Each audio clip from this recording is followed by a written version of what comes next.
This is part 2 of a 3-part series of how to write an essay using a specific example. In part 1, we began writing a basic essay about the question, should people believe everything they read on the internet?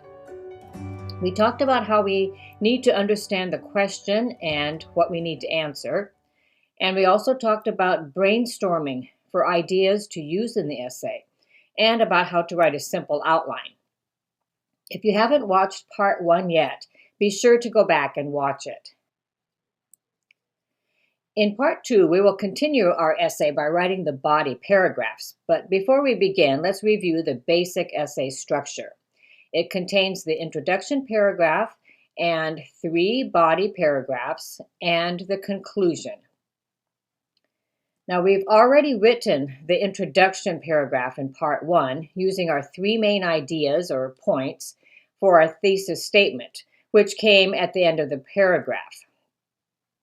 Although the internet is a great source for information, the fact that anybody can post on the internet, information often changes daily, and not all sources are reliable, should cause more people to be careful about how much they trust the information they read. We also had filled in our outline with some ideas that we were going to use to write the body paragraphs using the 3 points in our thesis statement. For the first point about the fact that anybody can post on the internet, we had chosen 3 things to talk about: social media, websites, and Wikipedia. In the second body paragraph about how information can change daily, we will add some sentences about news information and statistics. And finally, in the third body paragraph, we will use our points that not all sources are reliable and talk about opinion-based information, how many sources are not peer-reviewed, and that people should check sources carefully. So let's start by writing our body paragraph number 1. Again, here are the 3 ideas that we decided on using for this paragraph. We could start our paragraph by writing something like this: the internet is a great platform for obtaining information. And then we could follow with our opinion that people need to be careful about what they believe on the internet. Our second sentence could be something like this: however, anybody can post things on the internet. Now, this would make a clear topic sentence for this paragraph. Now that we have our first 2 sentences, we can begin to use our 3 ideas and explain what we mean that anybody can post things on the internet. We might write something like this: social media platforms are very popular today, and many people get their information from these sources.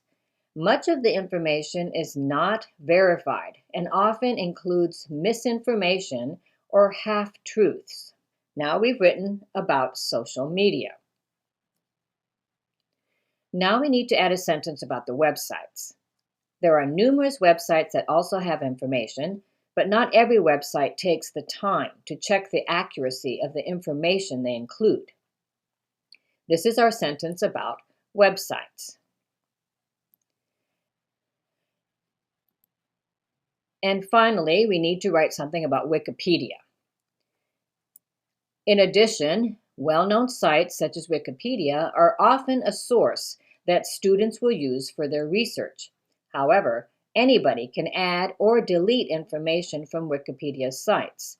Therefore, a careful search for the sources of the information is needed. Now, as you can see, we have now included our 3 ideas in our first body paragraph about the fact that anybody can post on the internet. Now let's move on to body paragraph number 2. In this paragraph, we want to write about how information can change daily. We could write something like this: information changes daily. This is our topic sentence for body paragraph number 2. And now we'll add some sentences about how the news can change over time. The information that is available on the internet is often gleaned from the news. However, much of the reporting can change from day to day, as more accurate details emerge, especially in current affairs. Misinformation and rumors are abundant these days, so separating truth from half-truths is becoming more essential. Now, this is our sentence about news information. We'll continue with our idea about statistics. Statistics are often used to emphasize certain information, but these can also be misleading. Many statistics can be used to prove a certain viewpoint while ignoring other vital information. We've now finished writing our body paragraph number 2 about how information changes daily, and we have used our 2 ideas about news and statistics. We're now ready to write our body paragraph number 3. This paragraph will talk about how not all sources are reliable. Our topic sentence could be something like this. Finally, not all sources are reliable.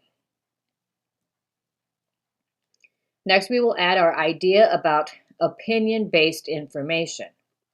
For example, there are numerous articles and sources of information that are opinion-based. The information is only one person or one organization's opinion about an issue. Then we'll continue with the other ideas in our outline. This information has often not been peer-reviewed, meaning that others in the same field of study have also agreed to the correctness of the information. And finally, our third idea. This results in the need for checking the sources of all information whenever possible. We've now included our 3 ideas about how not all sources are reliable. So now we have finished writing all body paragraphs of our basic essay structure. We have the introduction, we have body paragraph 1, 2, and 3, and now all that is left to write is the conclusion paragraph. Be sure to check out part 3 of this How to Write an Essay series to see how to write the conclusion paragraph. Happy writing!